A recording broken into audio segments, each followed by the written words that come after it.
Good morning mga bossing. Ito, meron pa tayong huling hindi natapos kagabi. At yung sinervice na namin ni Boss Greg. Ayan. Pinagpatuloy na lang dito sa shop. Maraming komplikadong sira pa na kaunti. Komplikado lang. Minata ng bearing, preno, na-repair yung busina, switch, linis.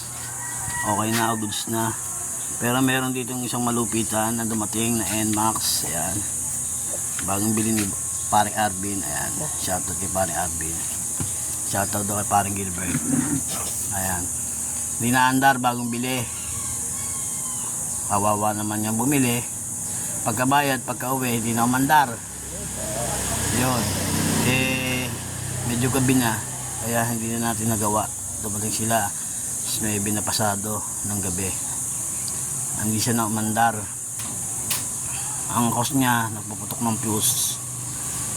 Nagawa naman natin kahit wala tayong scanner, basta basic tutorial yun. Sinasabi nga daw ni kapatid. Ayan. Maganda, naka carbon fiber yung airbox ito, paandar na natin sa mabuting kapalaran. Ayan. Maganda ng shock Motaro. Tapos fully paid daw nakalagay. Fully paid na sa Bombay. Yan, fully paid sa Bombay. Sa naandar na siya ngayon. Ayan. Nakatunog na. Kanina wala daw tunog. Ngayon, meron na ng panel sa dashboard. Meron ng yung dashboard niya. May signal na. Nagawa na natin. Hindi pa tayo nagkakape. Puro issue natin, puro ganon. Puro na stranded.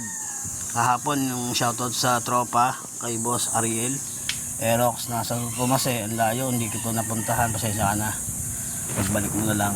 Meron pa rin si Boss Kim, nasa crossing, hindi ko rin mapuntahan kasi nandito na to. Pasensya na, pahila ka na muna sa tricycle. Nagkaroon ng check engine, siguro nasunog yung kanyang Horror 12 siya. Sige, maraming salamat mga kaibigan sa mga sukoy natin.